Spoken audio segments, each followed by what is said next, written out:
बोलो सद्गुरुदेव की जय। गुरु ब्रह्मा गुरु विष्णु गुरु देवो महेश्वरः गुरु साक्षात् परब्रह्म तस्मै श्री गुरुवे नमः। देखो, जब गुरु वंदना हर बार बताई जाती है, क्यों बताई जाती है, हर बार क्यों बताई जाती है? क्योंकि अगर मान लो हम गुरु को ही समझ गए तो फिर कुछ भी समझने की आवश्यकता होती नहीं है। तो सारा काम गुरु से ही होता है। लेकिन हमारी वो स्थिति, वो ज्ञान क्यों नहीं हो पाता?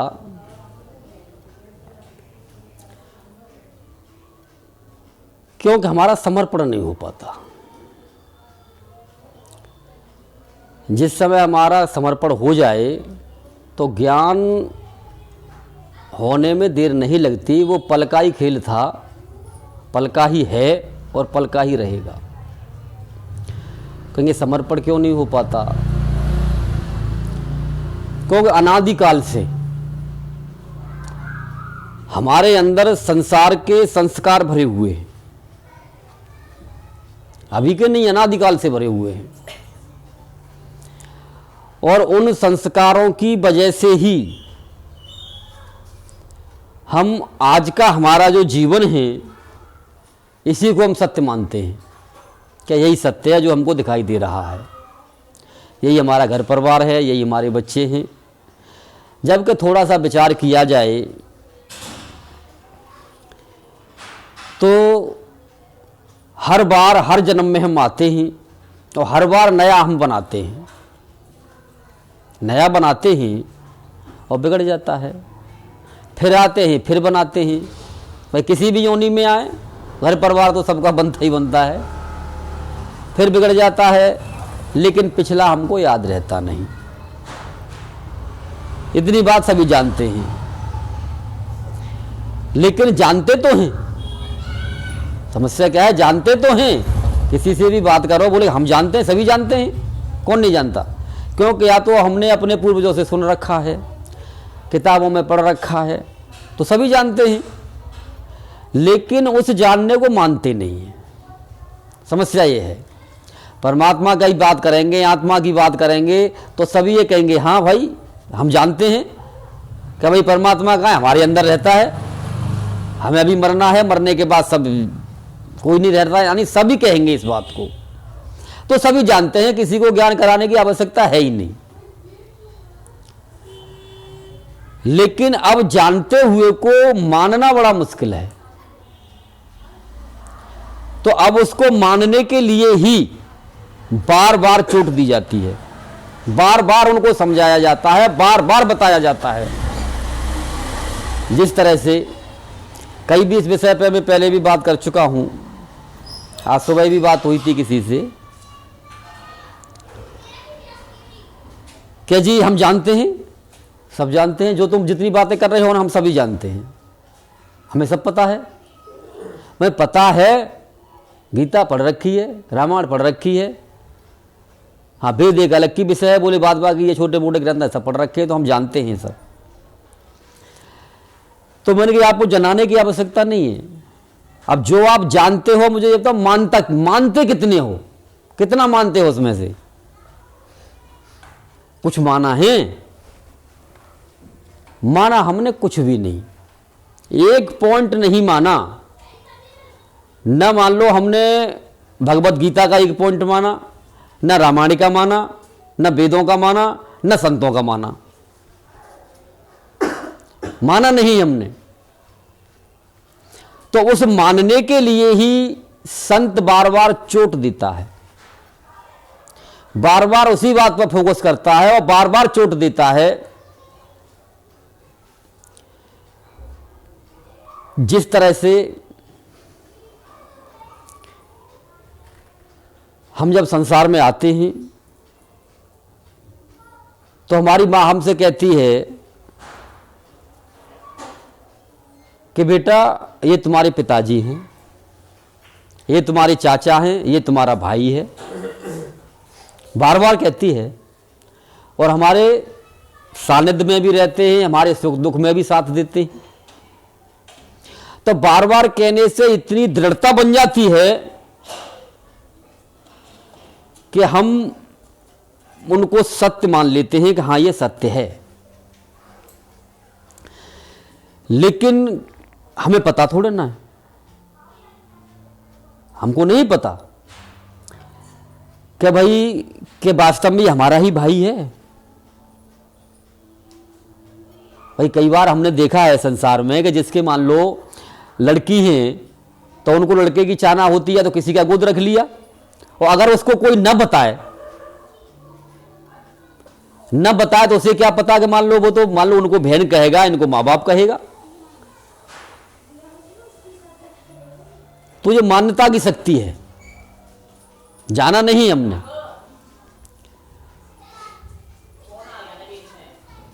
तो जब हम मान लो जो हम जानते हैं उसको मानना शुरू कर दें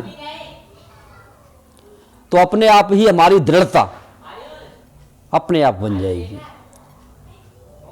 जो हम जितना हम जानते हैं, संतों की आवश्यकता नहीं है इसमें, क्योंकि जितना ज्ञान सभी के पास है सभी जानते हैं, लेकिन मानते नहीं।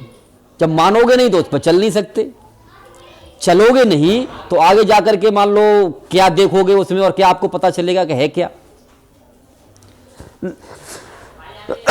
तो यानी यही है कि भगवान को तो सभी मानते हैं, लेकिन जो भगवान ने जो कहा उसको नहीं मानते। या संतों का सभी आदर करते हैं, गुरुओं का सभी आदर करते हैं, लेकिन जो संत कह रहे हैं या कह गए या इस समय कह रहे हैं या जो गुरु कह रहे हैं उस बात को हम मानते नहीं। तो सबसे पहले मानने की आवश्यकता है। तो अब तर्क वाले तर्क कर देते हैं, कह दिया अब तो टेक्नोलॉजी आ गई है तो पता चल जाएगा डीएनए टेस्ट के वगैरह कि हमारे ये माँ बाप हैं या नहीं है, हमारा भाई बहन है या नहीं है। तो मैंने फिर भी तो माननी पड़ेगी किसी की, फिर भी तो आप लैब वाले की डॉक्टर की मानोगे ना, या फिर डॉक्टरी पढ़ो या डॉक्टरी पढ़ो। तो इसी तरह से मान लो जो हमारे जिन संतों ने जाना या तो उनकी मानो, अगर उनकी नहीं मानते तो आप उस प्रक्रिया में चलो, डॉक्टर बनो, अपने आप मान लो देखो उसको, आखिरकार डीएनए टेस्ट खुद करो। तो अपना डीएनए टेस्ट आप खुद करो, तब जाके आपको पता चलेगा कि हमारा बाप आखिरकार असली बाप हमारा है तो है कौन। तो जब तक हम खुद नहीं करेंगे, खुद नहीं देखेंगे, तब तक दृढ़ता बनती नहीं है, दृढ़ता नहीं बनती। या तो मानो जो तुमने पढ़ के जाना है, और उस बात को मानने के लिए आज का जो संत है उसने जाना है तो उसने माना है, और जब वो मानने के लिए कह रहा है, प्रूफ उसका दे रहा है, जिस तरह से डॉक्टर प्रूफ देता है कि भाई डीएनए में यही तुम्हारा भाई है, यही तुम्हारे माँ बाप हैं, तो डॉक्टर की तुमने मान ली। तो इस तरह से मान लो अब जो वो भी तो डॉक्टर है, वो अपनी लाइन का डॉक्टर है, मेडिकल लाइन का। अब जो गुरु है, जो संत है इस समय का, वो भी तो उस परमात्मा का डॉक्टर है, क्योंकि उसने मान लो पूरा ऑपरेशन करके, पूरा डीएनए टेस्ट करके, सब कुछ उसने एक एक पॉइंट करके जाना है। तो या तो उसकी मानो, मानने के बाद में फिर अब वो उसको सीखना है तो सीखो। फिर क्या भाई किस तरह से तुमने पढ़ाई करी, किस तरह से ये टेस्ट किया, कैसे आपने जाना। और आप जब उस प्रैक्टिकल को अपने आप खुद सीख लोगे तो फिर आप ही वो डॉक्टर हो जाओगे। आप औरों का भी डीएनए टेस्ट कर सकोगे, आप भी दृढ़ता से कह सकोगे ये मैं निकाल के दे दिया ना, इसे फेल करके दिखा भाई, कैसे फेल होगा। यानी कोई भी लैब उसे फेल नहीं कर सकती पूरे वर्ल्ड में, तो सबने शोध करके ये निकाला कि डीएनए टेस्ट हो गया, यही तुम्हारा यानी असली का माँ बाप है, असली के जो भाई बहन ये हैं तुम्हारे, तो उसे कोई संसार में फेल नहीं करता। तो इसी तरह से जो आज का जो संत है वो जब अपने इस सत्य को खोज लेता है, जान लेता है, टेस्ट कर लेता है इसका, तो उस टेस्ट को वो यानी जितने भी आज तक संत इस धरा पर आए हैं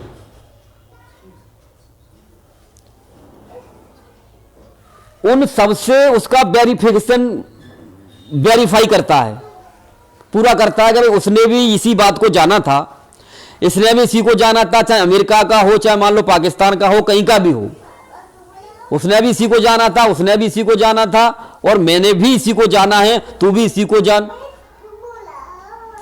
तो वो बात कैसे फेल होगी भाई? वो सबको मान्य थी, है और रहेगी, कभी नहीं हुई। इसीलिए पहुंचे हुए संतों की बात पहले भी एक थी, आज भी एक है, और आने वाले समय में भी एक ही रहेगी। लेकिन मामला कहां बिगड़ता है और डीएनए टेस्ट करवाने की आवश्यकता कब पड़ती है? जब हमें शक होता है, शक होता है कि भाई ये मेरे माँ बाप नहीं है, ये मेरा बेटा नहीं है, ये मेरा भाई नहीं है, क्योंकि यहां वर्ण संकर हो गया, कहीं और से मेल हुआ है। जब भी तो टेस्ट की जरूरत पड़ती है डीएनए की, उन्हें डीएनए टेस्ट की आवश्यकता है। तो इसी तरह से अब जितने भी ज्ञान संसार में जो चल रहे हैं कि भाई कि अपने अपने पंथ मतांतर दुनिया भर के चला दिए, तो अब उनमें शक हो जाता है। जिस तरह से घर में शक हो जाता है कि पता नहीं यार मेरा बेटा है या नहीं, मेरे माँ बाप है या नहीं, मेरा भाई है या नहीं, तो अब डीएनए टेस्ट करा के जब हम पता करते हैं, तो इसी तरह से मान लो अब ये जितने पंथ वगैरह चल रहे हैं दुनिया भर के, कौन क्या कर रहा है, कौन क्या नाम दे रहा है, किसने क्या पाया, तो सबका मान लो टेस्ट करने के बाद डीएनए टेस्ट जब होगा ना, तो वर्ण संकर हटेगा, वर्ण संकर हट जाएगा, और जो क्लियर प्योरिटी है डीएनए की, हाँ यही बाप है, यही मेरा भाई है, तो ऑटोमेटिक वो बात यानी सिद्ध हो जाती है। तो आज आध्यात्मिक में भी डीएनए टेस्ट करने की आवश्यकता है, आवश्यकता है, तभी मान लो ये बड़ा संकर हट पाएगा। क्योंकि दुनिया भर के मत मतांतर जो हैं तभी इनसे छुटकारा मिल सकता है, बाद बाकी नहीं मिल सकता।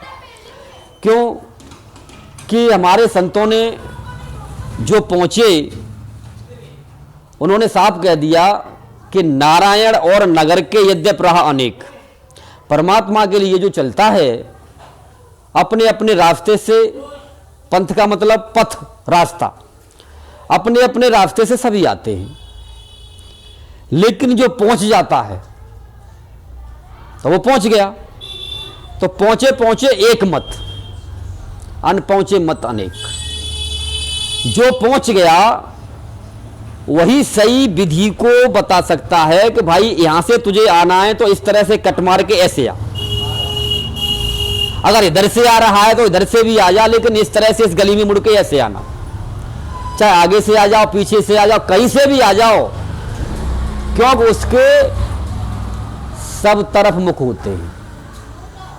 कहना दसों दिशा को दर्शनम, दसों दिशा को दर्शनम, ना कहीं जोरा काल। यानी वैसे तो 4 दिशाएं बताई गई, लेकिन सारी मान लो ईशान कोण वगैरह मिला करके और ऊपर नीचे का मिला करके 10 बन जाती हैं।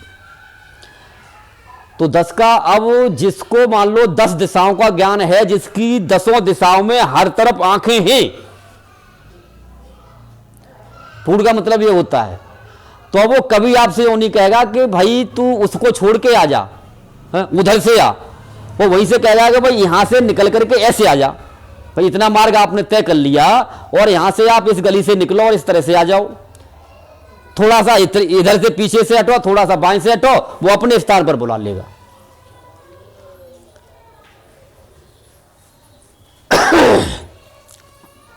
तो ये एक पहुंचे हुए की एक वो होती है कसौटी कि वो किसी की बुराई भलाई इसीलिए नहीं करता लेकिन वो फिर उसके पास जब पहुंचेंगे तो वो वर्ण संकर खत्म कर देता है, वर्ण संकर खत्म कर देता है। फिर वो सिर्फ एक सत्य को छोड़ता है, डीएनए का इस तरह से टेस्ट कर देता है आध्यात्मिक का भी कि आपको मान लो उसको मानना पड़ेगा। आप जिस संत को भी मानते हैं, जिस भी पंथ को मानते हैं, उसमें से वह सब जगह से करके वो पानी फिट कर देगा कि भाई ये सत्य है, और वो आपको मानना पड़ेगा जिस तरह से हम डीएनए का मानते हैं। अब आप कहीं के भी रहने वाले हो, कोई फर्क नहीं पड़ता, लेकिन यानी पहले जाना, उसके बाद माना, मानने के बाद अब उसको देखना बाकी है। क्यों देखेंगे कि चलेंगे वहां, जब भाई जो जहां पर है वहां हम पहुंचेंगे तभी तो उसको देखेंगे। तो फिर वो मान लो सीधी जो उसके पास आने के बाद में सीधी प्रक्रिया वो कर देता है कि भाई अब इस तरह से, अब आपको ऐसे पहुंचना है, इस तरह से होना है।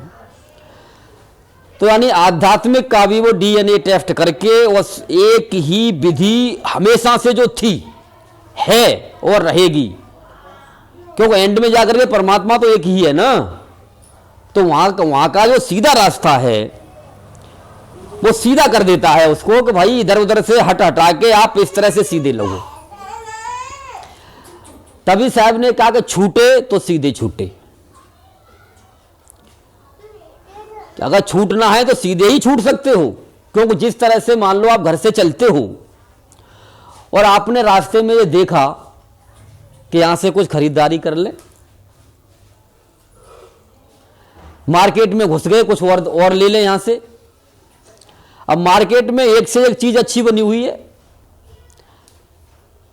जब तक आपका समय पूरा हो लेगा, खरीदते खरीदते समय पूरा हो लेगा, फिर देखेंगे सत्संग का तो टाइम ही निकल गया। अब क्या करेंगे वहां जाकर के, अब गुरुजी तो मिलेंगे ही नहीं, सत्संग तो मिलेगा ही नहीं। अब तो जब भी कहा कि छूटे तो सीधे छूटे,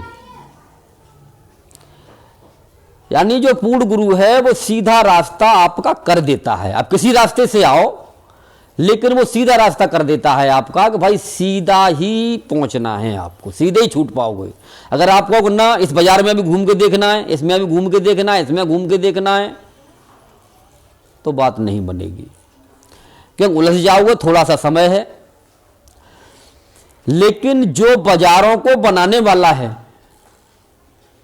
पहुंचने का, मान लो कहने का भाई पहुंचने का फायदा क्या है, फायदा यह है पहुंचने का कि जब आप मान लो उस मुकाम पर पहुंच गए और उस राजा को, उस मालिक को, उस परमात्मा को, उस परम सत्य को आपने जब मान लो देख लिया, जान लिया, मान लिया, देख लिया, वहां भी ये तीनों चीजें फिट होंगी, जिस तरह संसार के लिए वहां भी फिट हैं। तो पहले उसको जानना है, जानने के बाद मानना है, मानने के बाद चलना है, और चलने के बाद तब देखना है। ये चार स्टेप हैं, है एक ही, लेकिन जब तक ये चारों फॉलो नहीं करोगे आपका हो नहीं सकता। तो जब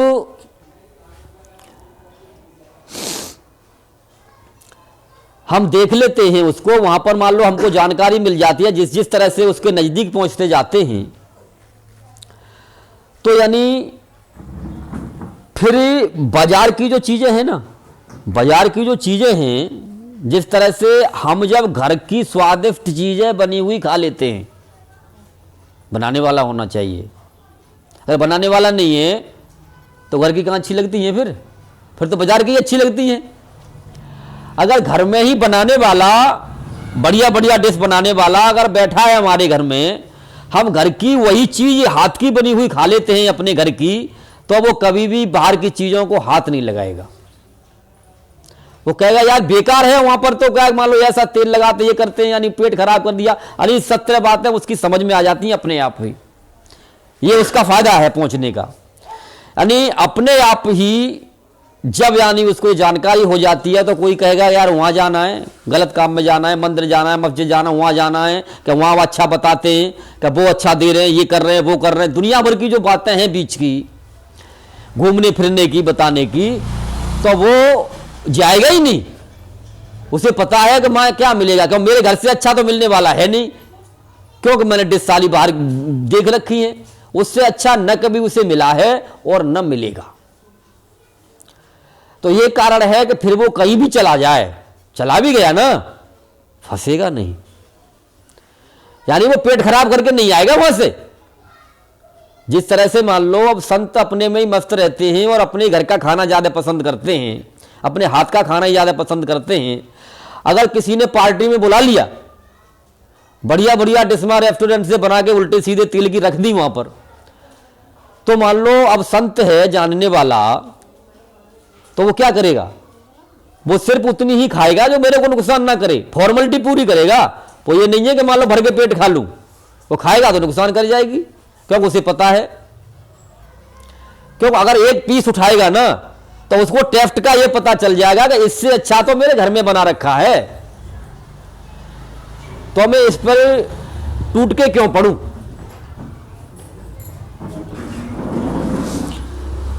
तो वो यानी गलत चीज पर कभी टूट के पड़ेगा ही नहीं। हाँ, जाएगा अपने फॉर्मेलिटी पूरी करके चलाएगा।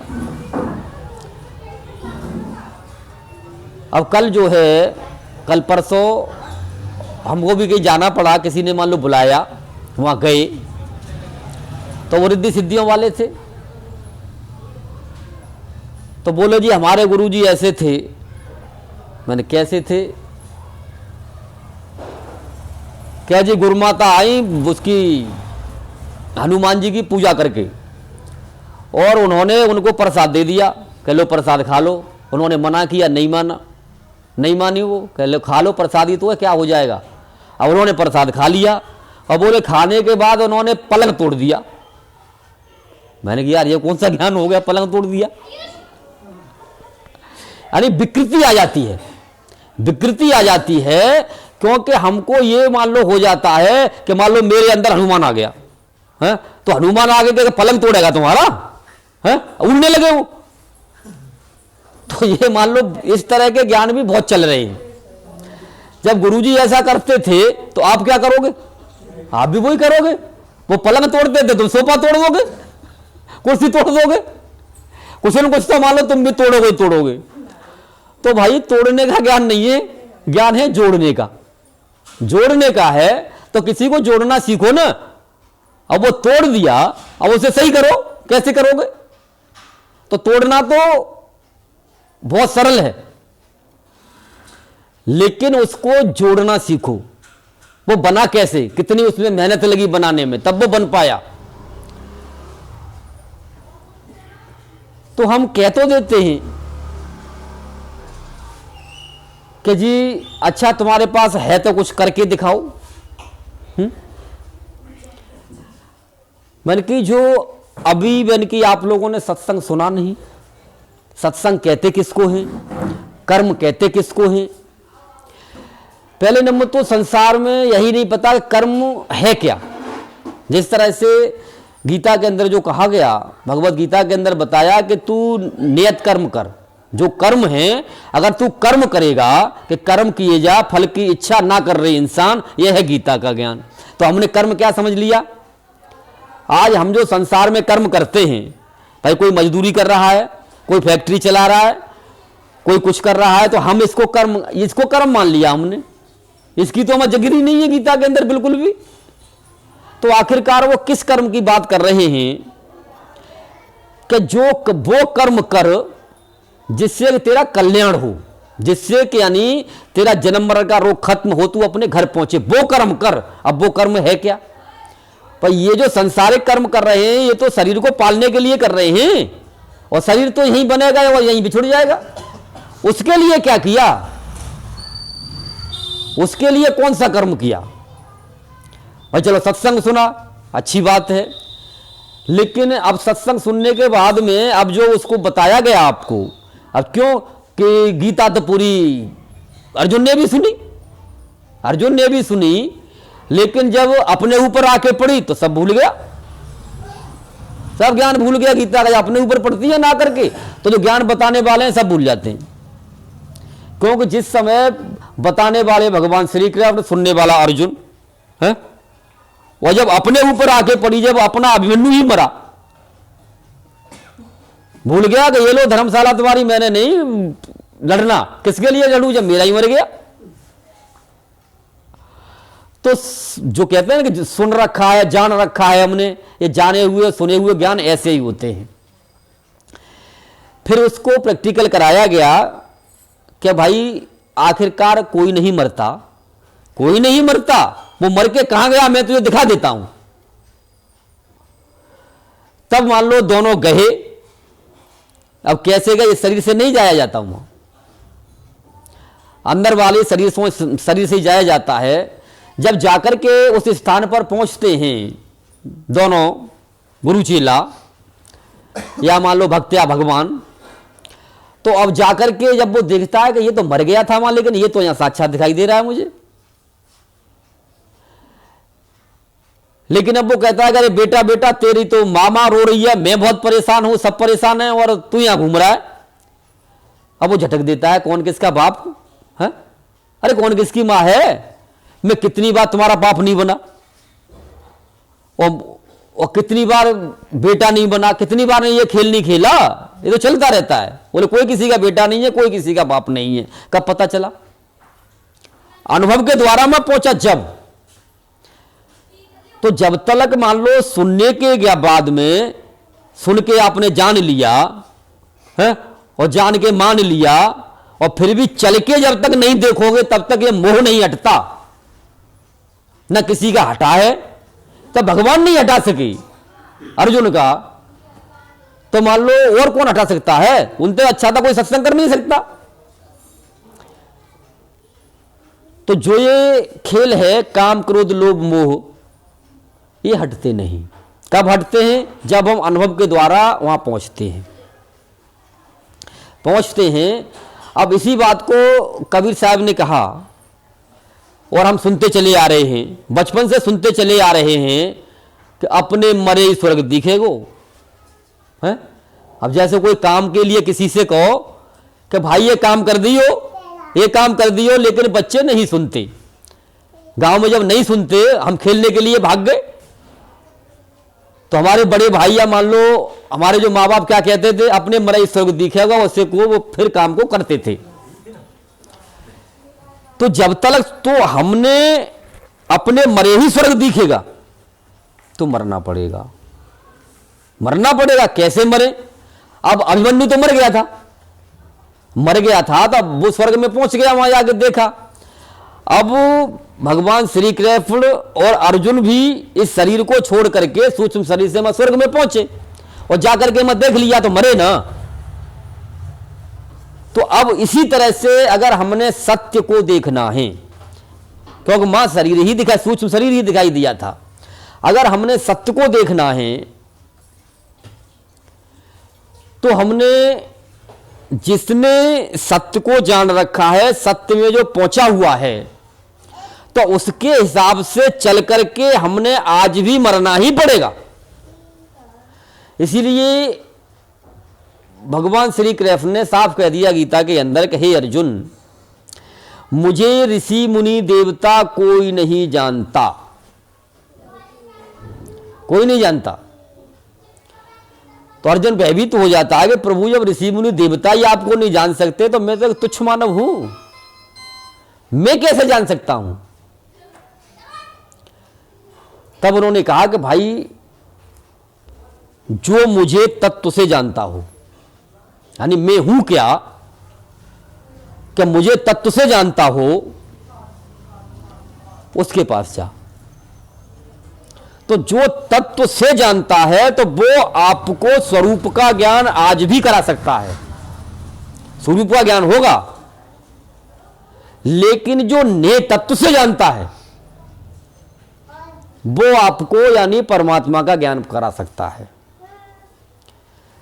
जब भी कबीर साहब ने कहा कि धर्मदास पट खोल देखो, देखा उन्होंने भी, अर्जुन ने और भगवान श्री कृष्ण ने भी मान लो देखा वहां पर जाकर के। तो अब यहां पर धर्मदास कह रहे हैं, धर्मदास से कबीर साहब बता रहे हैं कि धर्मदास पट खोल देखो, भाई वहां भी खोला यहां भी खोलना पड़ेगा। तत्व में ने तत्व देखो और आवागमन निवारिए, क्योंकि जिस तरह से आवागमन में खत्म नहीं होता, स्वर्ग में जाके आवागमन खत्म नहीं होता जब तक स्वर्ग रहता है, यानी हमारे पुण्य कर्म रहते हैं तब तक हम स्वर्ग में आराम से भोग करते हैं। और जब हमारा पुण्य कर्म खत्म हो जाता है उसके बाद फिर हमको यही संसार में धकेल दिया जाता है। तो जब ही कहा गया कि इस मनुष्य शरीर के लिए देवता भी तरसते हैं। आपने कह तो दिया कि भाई क्या कोई देवों को देव महादेव से भी बड़ा हो सकता है? वो तो देवों को देव महादेव है, वो तो देवताओं में आ गए भाई, त्रिदेव में आ जाते हैं ये सारे ही। और वो भी तरस रहे हैं कि मनुष्य क्या वो नहीं जान सकते? हमेशा समाधि में बैठे रहते हैं, नहीं जान सकते, नहीं जान सकते। जब ही कहा, हमारे संतों ने कहा कि मानव धाम मोक्ष कर द्वारा, मुक्ति चाहिए तो मनुष्य के जन्म में ही मिलती है। अगर आपने यहां पर मुक्ति का खेल बना लिया, जान ली तो ठीक है, वरना आप जो आपने जाना वहीं पर आप पहुंचेंगे। जिस तरह से भगवान श्री कृष्ण ने साहब कहा, भूतों को पूजने वाला, भूतों को जानने वाला भूतों में जाता है, देवताओं को जानने वाला देवताओं में जाता है। जो मुझ कृष्ण को जानता है वो मेरे में जाता है, क्योंकि मैं किस तरह से मान लो तत्व हूं। तो जब हम मान लो उस तत्वदर्शी के पास पहुंचते हैं तो तत्वदर्शी उसको कहा है कि जो एक तत्व से जानता हो कि मैं एक ही आत्मा हूं। लेकिन जब ये एक ही आत्मा है, अब ये भिन्न भिन्न हमें दिखाई देती हैं। लेकिन अब कहा कि भाई जब परमात्मा में पहुंचते हैं तो फिर एक हो जाती है आत्मा। परमात्मा अपनी जब यात्रा वहां की तय कर लेती है तो द्वैत खत्म हो जाता है।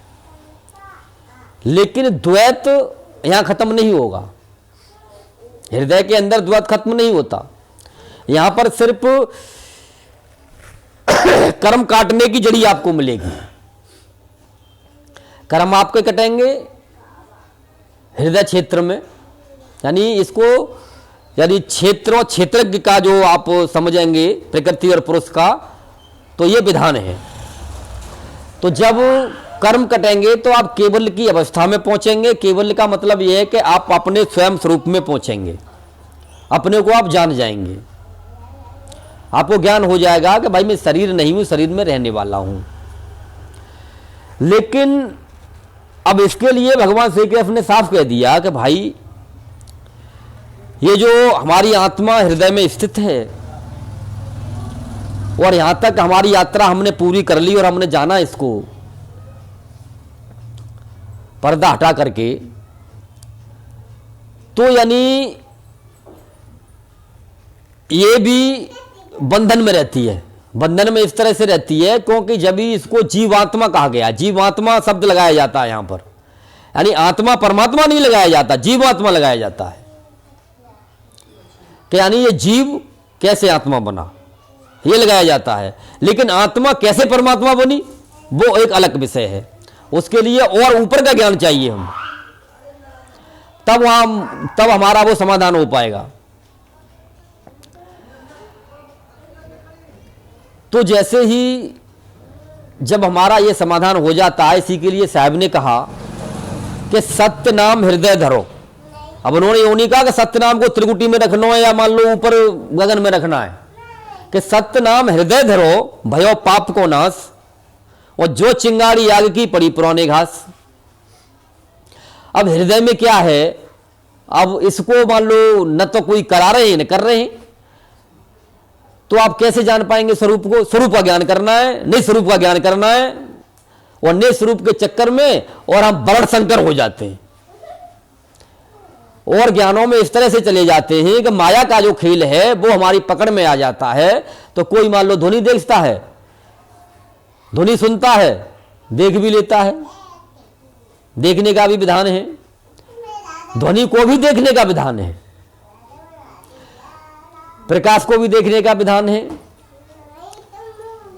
और जो हमारी कल्पनाएं हैं, कल्पना से जो चीज हमने सुन रखी या दृढ़ कर दिया, हमारा विश्वास यहां पर किताब से पढ़ के हो गया या किसी गुरु ने दृढ़ कर दिया, तो वो चीज हमको वहां दिखाई देने लग जाती है।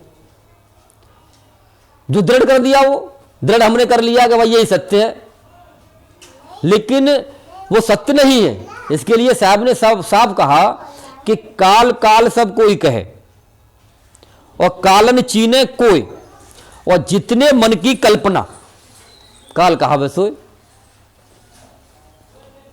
और जो कल्पना करके आप देख रहे हो, कल्पना करके आपने मान लो जीव को मान लिया कि मैं ही आत्मा हूं जी, मैं ही परमात्मा हूं, तो ये तो पक्का काल का खेल हो गया।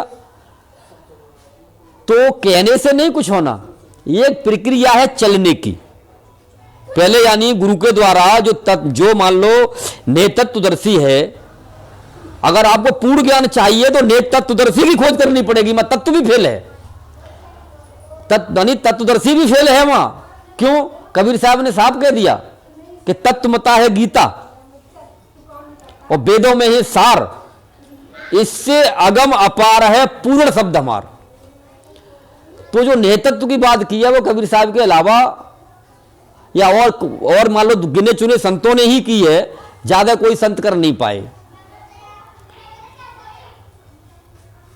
तो जब तक वो जानने वाला भाई तत्व को जानने वाला मिल गया तो आपको तत्व का ज्ञान करा देगा, सीधी सी बात है।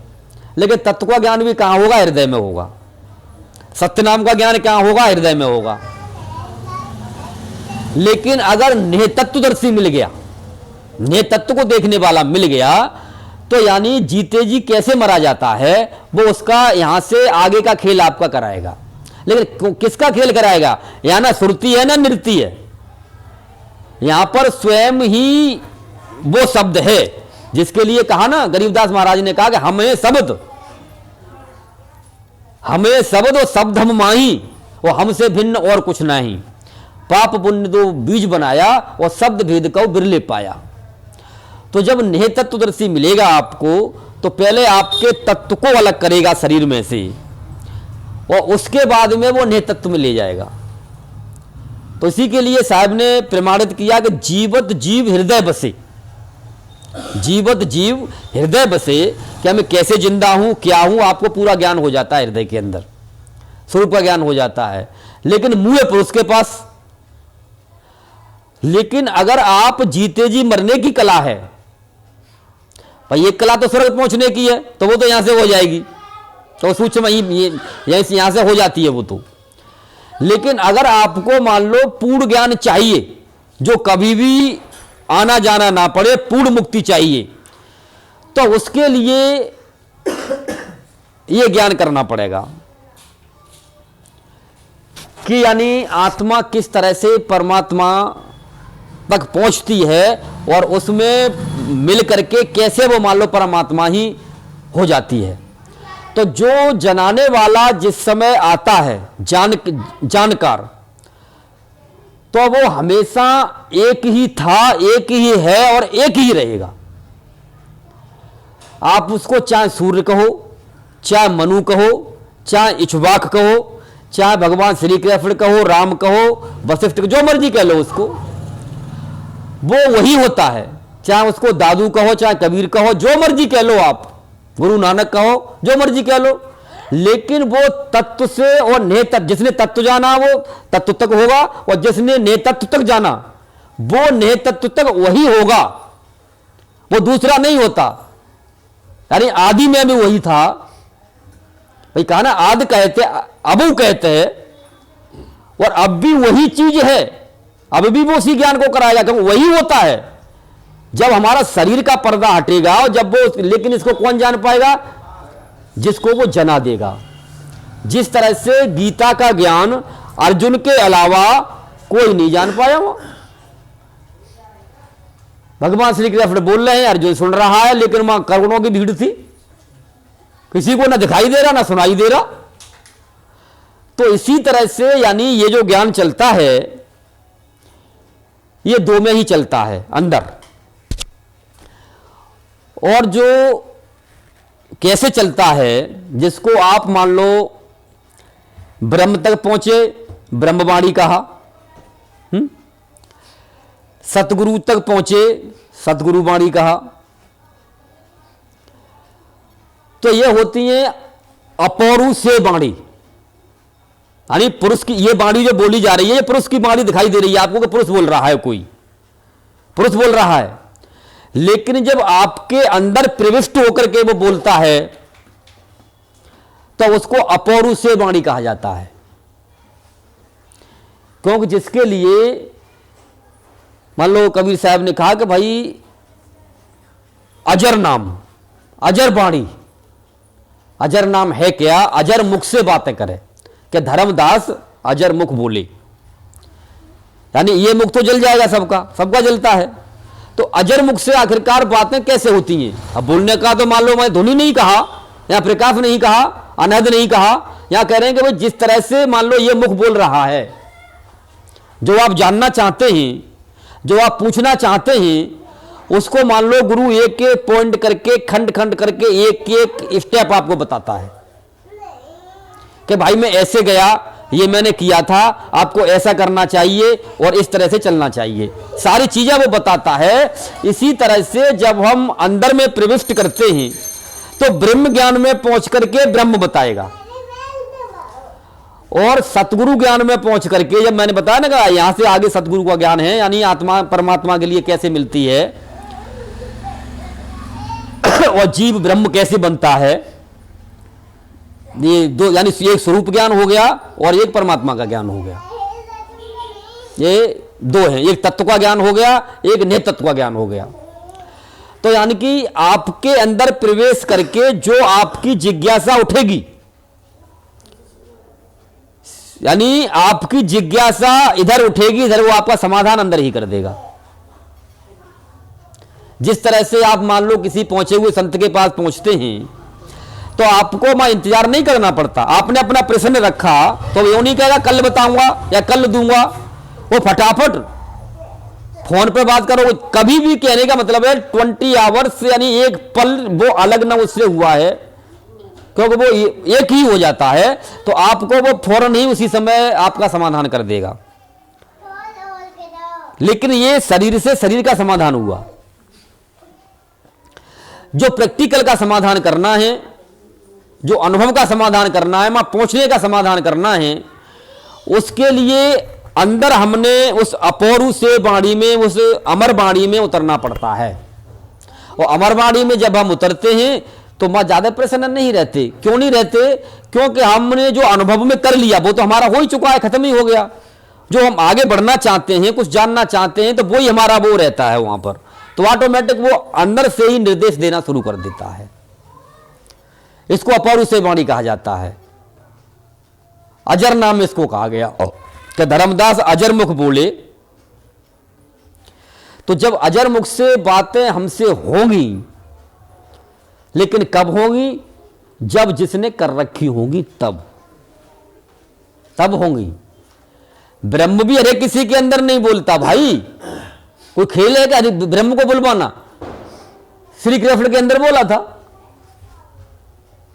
क्योंकि वो केवल में स्थित थे, यानी स्थिति उन्होंने बना रखी थी, जिसको कहा ना कि तन से मन को खींचकर निर्विकल्प निष्काम करे आत्मा माय तब दर्शे वो राम। तो मान लो जब तक हमारी ये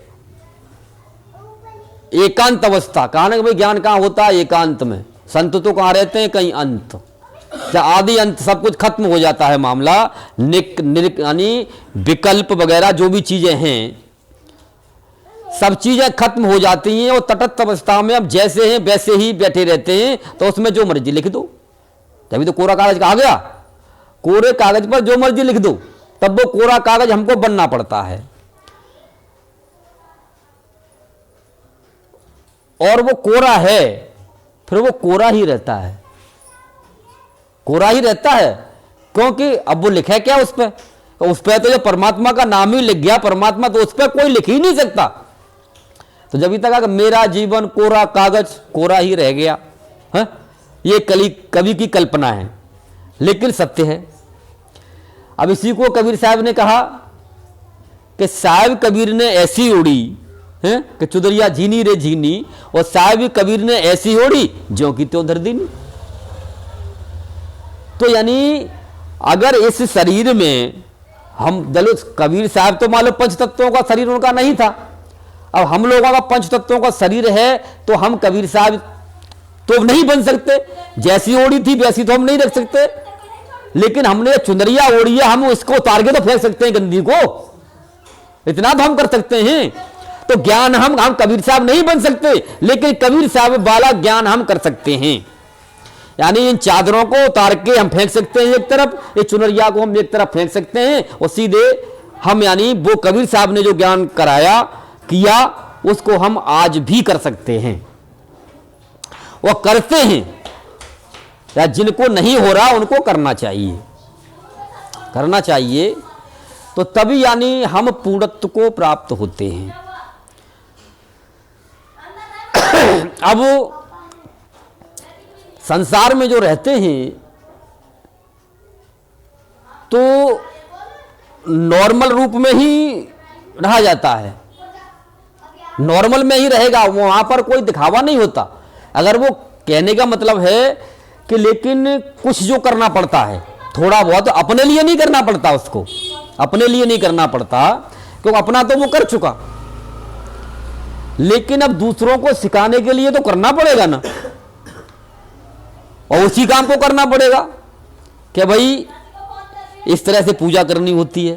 भाई पुजारी जिस तरह से बताता है कि मंदिर में भाई पहले फूल चढ़ाना है, मान लो पहले चढ़ क्या जो भी उसकी प्रक्रिया होती है तो सारी वो बताता है, और बताने के बाद फिर हम भी करने लग जाते हैं।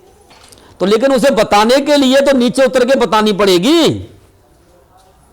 और बता करके वो फिर उसको वहीं पर ले जाएगा। तो लेकिन अगर आप मान लो पहले ही ये कह दो मैं तो आत्मा हो गया जी, मैं तो आत्मा हूं, मैं क्यों भजन करूं, ऐसा न कभी हुआ है ना हो सकता है।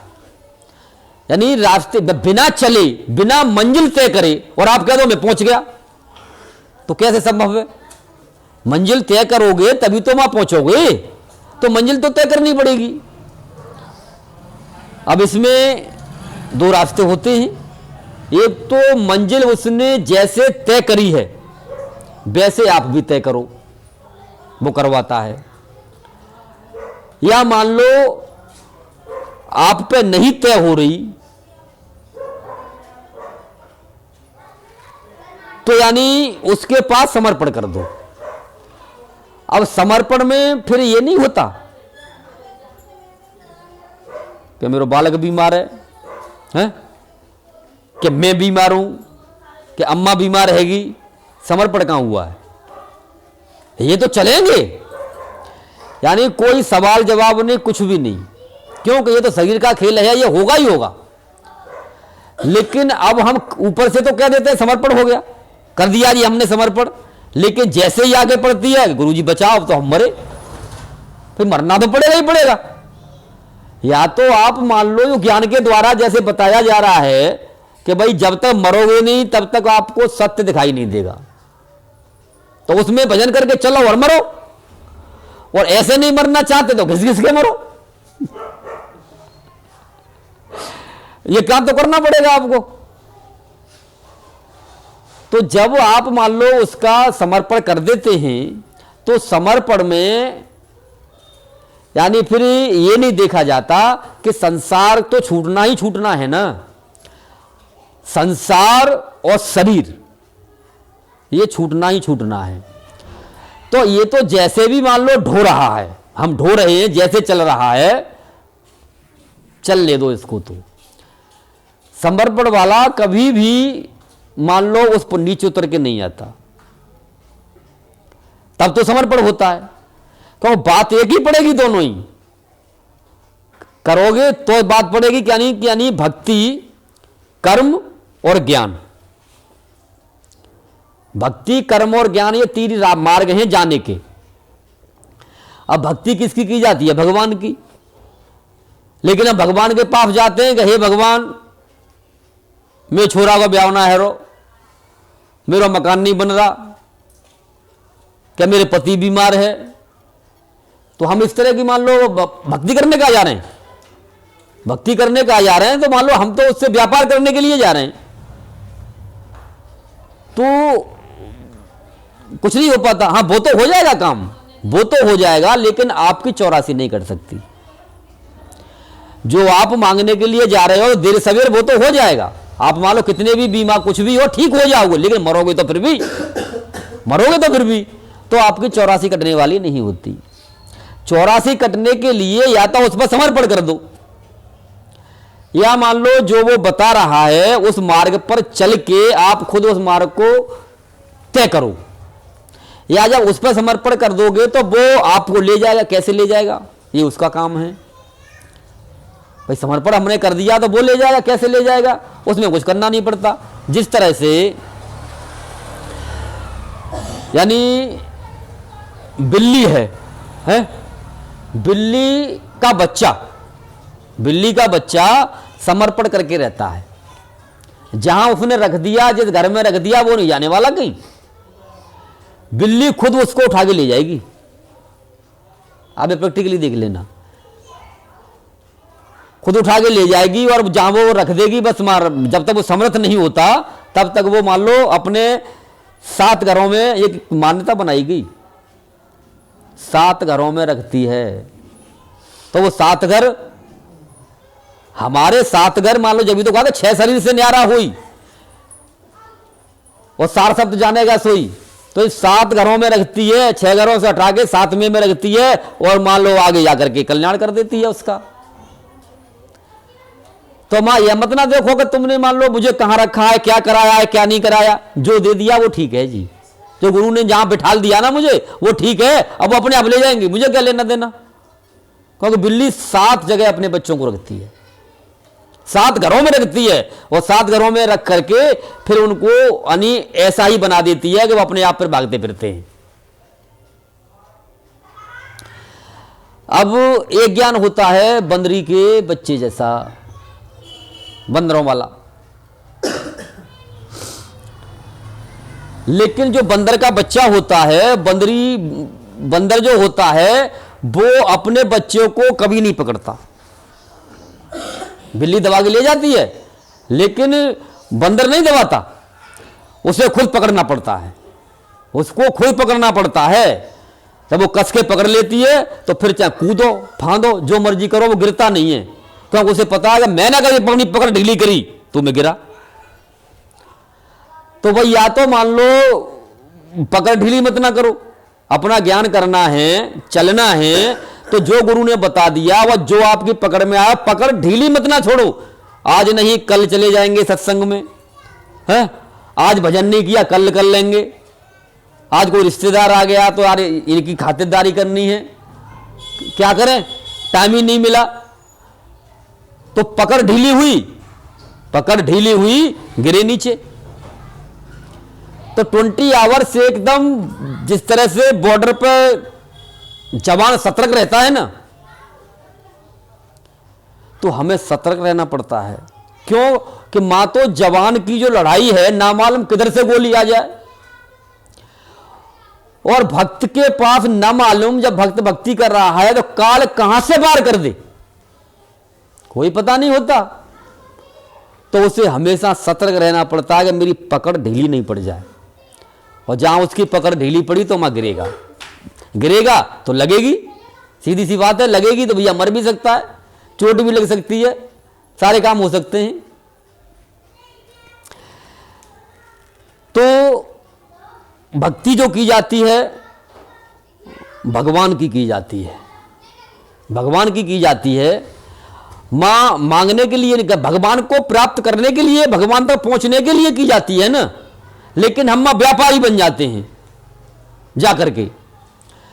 तो फिर वो मान लो 84 का चक्कर कटता नहीं, और जिसने समर्पण कर दिया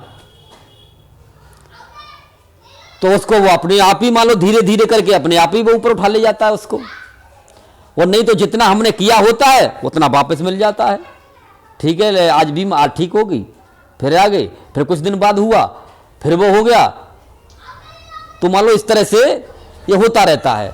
तो अब मान लो हमको भजन की भी बहुत आवश्यकता है, इसीलिए मैंने कहा है, और संसार में इससे कोई बचता नहीं, हारी परेशानियां आएंगी भी, झेलनी भी पड़ेंगी, और जब नहीं कटेगी नहीं पार पड़ेगी तो आप गुरु से भी कहोगे, सारे काम करने पड़ेंगे।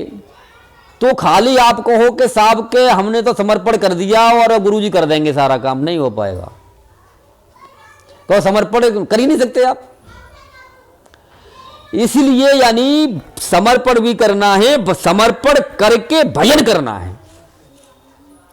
समर्पण करके भजन करोगे तो उससे होगा क्या कि आपके जो कर्म है, ये प्रॉब्लम है, परेशानियां हैं, ऑटोमेटिक कटती रहेंगी। आपको मान लो जो गुरु जो करना चाहता है वो मान लो वो स्टॉक होता रहेगा, और ये कर्म जो है हमारे ऑटोमेटिक ही संसार में कटते रहेंगे। जिस तरह से कहा ना कि जो भजन करते हैं, परेशानियां तो सबके पास आती हैं, उनके पास भी आती हैं, लेकिन मान लो जो जहां फांसी लगने वाली होती है, हम ऐसे ऐसे केस देखते हैं, एक बार मान लो ऑपरेशन थिएटर में गया और उसके बाद लौट के नहीं आते, रोज मरते हैं। लेकिन हम मान लो गुरु ज्ञान में, सत्य ज्ञान में चलते हैं तो कितनी बार हमारे साथ ही ऐसे हादसे नहीं होते कि हम मरते मरते बचते हैं, मरते मरते बचते हैं। तो किस लिए बचते हैं? यही यहाँ लो संदेशा दिया जाता है कि भाई ये शरीर एक दिन छूटेगा और मरेगा, छोड़ना पड़ेगा। तो इसको छोड़ने की जो प्रक्रिया है, छोड़ने का जो ज्ञान है, अभी से आप इसकी शुरुआत कर दो। शुरुआत कर देंगे क्यों? इस पर इतना ध्यान ना दो। और जब हम मान लो सत्य पर ध्यान देते हैं, सत्य पर चलते हैं, तो दोनों ही काम हमारे सध जाते हैं। तो चलना तो पड़ेगा ही पड़ेगा, भजन करना बहुत जरूरी है।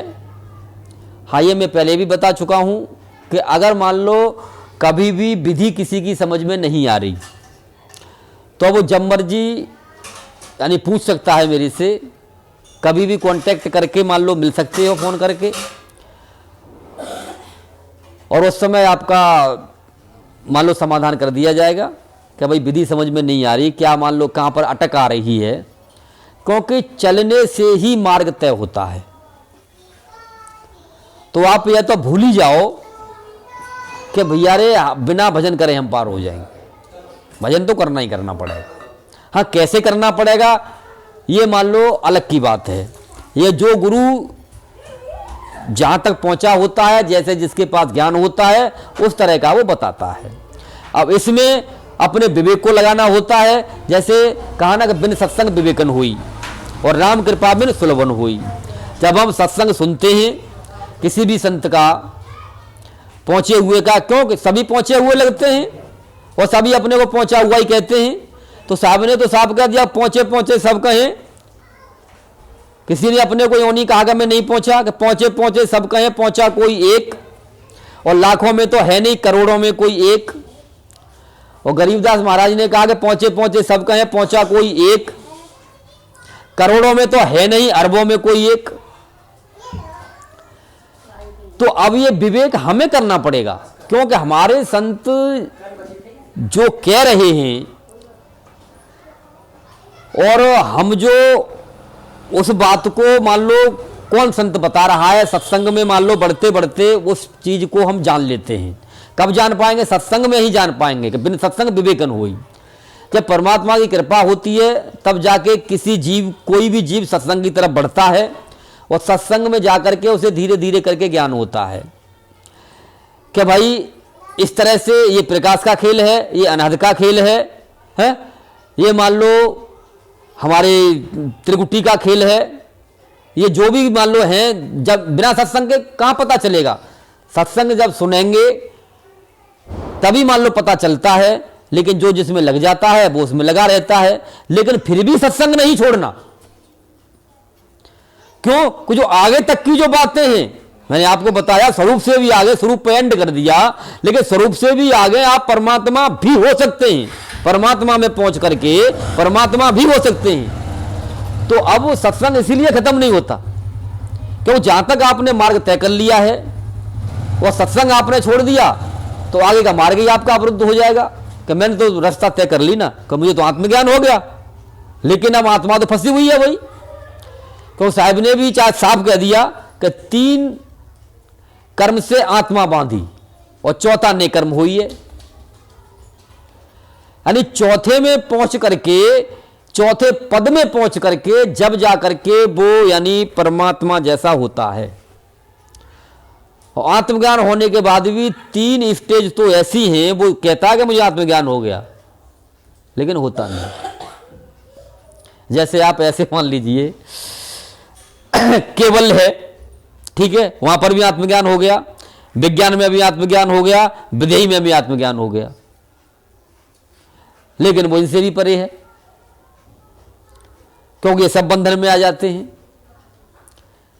तो जब तक आप सत्संग नहीं सुनोगे, सत्संग प्लस प्रैक्टिकल दोनों ही चीजें जब हमारे साथ साथ चलती हैं, और समर्पण, तब सब कुछ जिस तरह से फौज का जवान जो लड़ने के लिए जाता है तो सारे हथियारों को रखता है कि बाई चांस ये मान लो मेरी बंदूक नहीं चली तो उसमें ऊपर से पहले चाकू लगा दिया जाता है, नहीं चली तो अरे चाकू से घोंप के मार दूंगा। अगर बंदूक किसी ने छीन ली तो और भी उसके पास में और भी हथियार होते हैं, पिस्टन। यानी कहने का मतलब है पूरी तरह से वो सब हथियारों को लेके चलता है। क्यों कि न मालूम कौन सा हथियार फेल हो जाए और दुश्मन कौन से हथियार से कहां से वार कर दे। तो हमको हर तरह से सतर्क रहना है, अलर्ट रहना है, जिसके लिए कहा ना कि मैं कहता तू जागृत रहियो। जागृत का मतलब है हमेशा अलर्ट रहना है कि हमसे कहीं चूक नहीं हो जाए, और जहां चूक हो फौरन हम उसको संभालें, अपनी चूक को हम फौरन संभालें।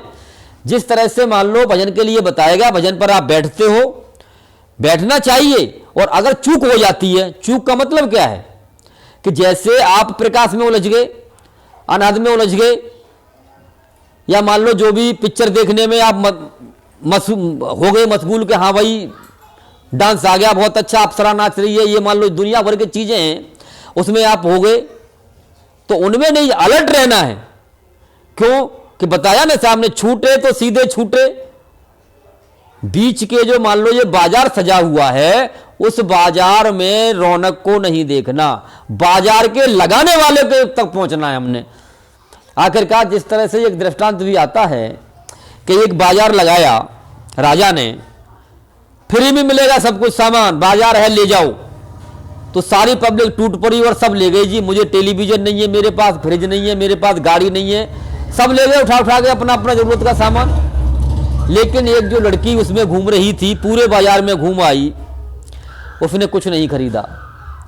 शाम का टाइम हो गया, यानी ये रूपक है, समझ लेना इसको। शाम का टाइम हो गया, यानी जाने का समय हो गया, बाजार उठने का समय हो गया। तो वहां का जो संरक्षक था उसने कहा कि बाजार खत्म होने वाला है, सब अपना अपना सामान ले गए, और तू क्यों नहीं ले जा रही, तू भी ले जा, नहीं तो बाजार बंद हो जाएगा अभी। उसने कही भाई मैं सामान तो ले जाऊं, लेकिन मैं ये देख रही हूं कि आखिरकार बाजार को लगाने वाला कहां बैठा है, तुझे पता है तो मुझे बता दे। तो बोले वो तो भाई एकांत में वहां कोठरी में बैठा है। तो जब जो एकांत वास में जहां जो बैठा हुआ है, तो जब उसका इशारा गुरु देता है, उसका इशारा देता है, जिसको इशारा कहा गया, सैन कहा गया, जब वो उसका इशारा देता है, लेकिन उसका इशारा जब ही समझ पाओगे जब इन चीजों को, बाजार को छोड़ोगे जब। यानी बाजार बाहर का भी छोड़ना है, बाजार अंदर का भी छोड़ना है, दोनों ही बाजार छोड़ने पड़ेंगे। क्योंकि अंडे से ब्रह्मंड, यानी सब मान लो जो बाहर दिखाई दे रहा है वो अंदर है, तो अंदर बाहर का दोनों का ही बाजार छोड़ोगे। तो जब मान लो वो इशारा करता है, और इशारे पर, उसके इशारे के अनुसार जब आप पहुंचते हो आप, तो अब लड़की जैसे ही मां पहुंचती है वो, तो उसने देखा कि हाँ इसमें बैठा हुआ है, उसने गेट खोल करके देखा कि हाँ राजा बैठा हुआ है। तो उसने क्या कहा कि मुझे तो तू ही चाहिए, यानी मुझे तो मालिक ही चाहिए, ये राजा ही चाहिए जो बाजार को लगाने वाला है। तो बाजार तो अपने आप मिल जाएगा, जब मर्जी लगा लो उसको, जब मर्जी लगा लो, तो बाजार में घूमने से फायदा क्या। जब मर्जी, या जब मालिक ही आपको मिल गया, उसने लगा रखा है, और जब मालिक आपको मिल गया बाजार लगाने वाला, तो उस बाजार को जब मर्जी सजा लो, आप उसके मालिक हो जाओगे। क्योंकि आप मालिक से मिलकर के मालिक ही हो जाओगे। बोले जब भी कहते हैं कि वहां पर कोई बिरला ही पहुंच पाता है, क्योंकि बाजार को न बाहर का बाजार छूटता है, बाहर का मान लो हम कहते हैं छूट गया जी, छूट गया, अंदर का पकड़ लेता है, अंदर का पकड़ लेता है। अंदर में हम फंसे रहते हैं, अपने मौज मस्ती में लगे रहते हैं, बाहर की मौज मस्ती छोड़ते हैं तो अंदर की मौज मस्ती में लगे रहते हैं। तो ये जो मौज मस्ती का खेल है ना, ये बंद करना पड़ेगा, बंद करना पड़ेगा। अब इसके लिए साहब ने साफ कह दिया कि आनंद आनंद सब कहें, आनंद जीव को काल। क्या भाई कह रहे हैं बड़ा मजा आ रहा है, हमारा बड़ा आनंद आता है यार, अरे चलना, तू भी चल, तू भी चल। भाई ले जाते हैं, मान लो होटलों में ले गए, कहीं भी ले गए लोग, जो है मान लो जिस तरह से नशे में चले गए कि यार इसको पी के देखने बड़ा आनंद आता है, इसमें लगना बड़ा आनंद आता है। अब इसी तरह से जो अंदर वो बाहर के नशेड़ी है, तो अंदर के नशेड़ी हो। तो जब अंदर का नशा हमको मिलता है तो मान लो फिर वही चीज हमको मिल जाती है, क्योंकि इंद्रियां या बाहर की इंद्रियों से हम नशे को पकड़ते हैं, और अंदर जो है हम अंदर वाली जो इंद्रियां हैं उनसे अंदर के नशे को पकड़ते हैं। तो जिस तरह से बाहर मस्त रहते हैं, इसी तरह से अंदर मस्त रहते हैं। तो भाई दोनों नशे जब हम छोड़ेंगे तब जाकर के हम यानी उस राजा तक पहुंचेंगे, और जब राजा से हम पहुंच जाते हैं उससे मिल लेते हैं, तो जब मिलेंगे नहीं तो वो अपनी गद्दी कैसे देगा भाई, अपने जैसा कैसे, जब देखा ही नहीं हमने भाई कैसा है कैसा नहीं है, तो हम कैसे उस तरह से बनने की कोशिश करेंगे। तो इसके साथ ही चलो सत्संग को समाप्ति की तरफ ले चलते हैं। तो बोलो सतगुरुदेव की जय, नेतृत्वदर्शी गुरु राम कुमार साहेब की जय, सभी संत महात्माओं की जय, बोलो सत साहेब।